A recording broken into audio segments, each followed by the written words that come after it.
নমস্কার বন্ধুরা, আজকে আবারও চলে এসেছি রান্নাঘরে। আজকে আমি নিয়ে এসেছি চিকেন। চিকেনের একটা সুন্দর মজাদার রেসিপি বানাবো। তো চলুন দেখে নিই আমি কি কি নিয়েছি। আমি এখানে নিয়েছি একটু গোটা জিরে, গোলমরিচ 8-10টা, লবঙ্গ, দারচিনি আর এলাইচি দু টুকরো করে নিয়েছি, একটা তেজপাতা টুকরো করে নিয়েছি আর 4টে শুকনো লঙ্কা। আর এখানে নিয়েছি দুটো বড় সাইজের পেঁয়াজ আর 2 চামচ মতো চালমগজ। তো আমরা সাথে আমি দইও নিয়েছি একটু। তো এবার আমরা মাংসটাকে একটু ম্যারিনেট করে নেব। তার জন্য নিয়েছি 1 টুকরো লেবু। তার মাংসতে লেবুটা দিয়ে দিচ্ছি। আমি এখানে হাফ কিলোর উপরে প্রায় 800 গ্রাম মতো চিকেন নিয়েছি। আর চিকেন গুলোকে মোটামুটি বড় পিস করে রেখেছি। সাথে এইভাবে চাকু দিয়ে চিড়ে নিয়েছি।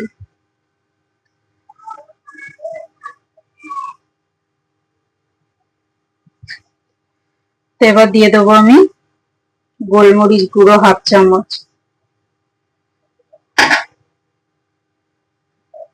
সাথে দিয়ে দেবো একটু নুন। এবার আমি মাংসটাকে মেখে নেব। খুব সুন্দর করে মেখে কিছুক্ষণ রেস্টে রেখে দেব।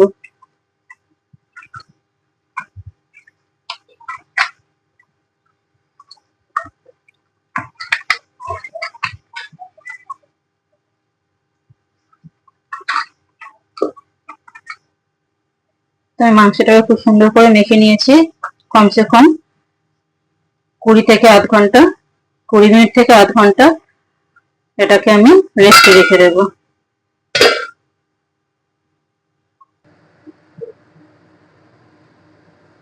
বন্ধুরা, আমি কড়াই বসিয়ে দিয়েছি। এখন কড়াইতে দিয়ে দেবো সাদা তেল।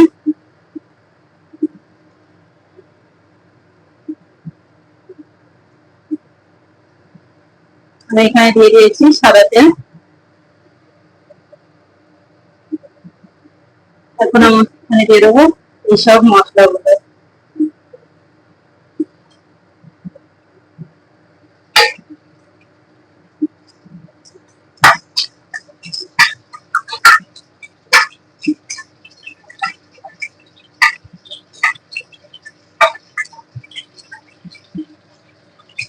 এখন আমি এখানে দিয়ে দেবো পেঁয়াজ।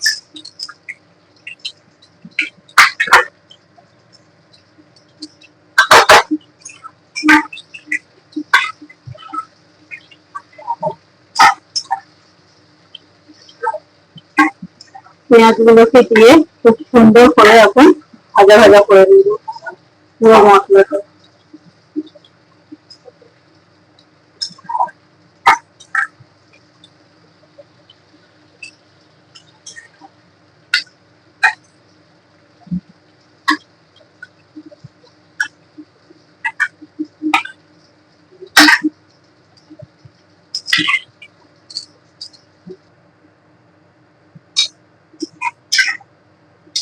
পেঁয়াজ গুলো খুব সুন্দর করে ভেজে নিয়েছি।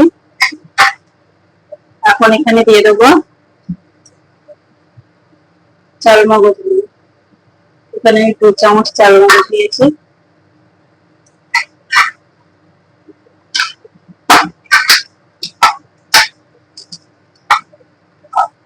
একটু নাড়াচাড়া করে পুরো মশলাটাকে আমি নামিয়ে নেব। তারপরে ঠান্ডা হতে দেবো। ঠান্ডা হলে এটাকে আমি মিক্সিতে বেটে নেব।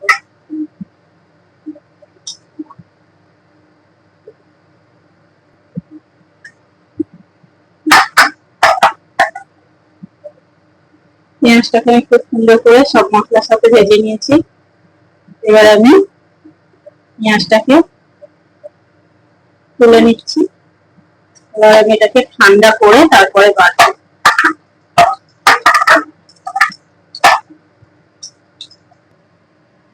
চিকেন গুলো দেখুন খুব সুন্দরভাবে ম্যারিনেট হয়ে গেছে।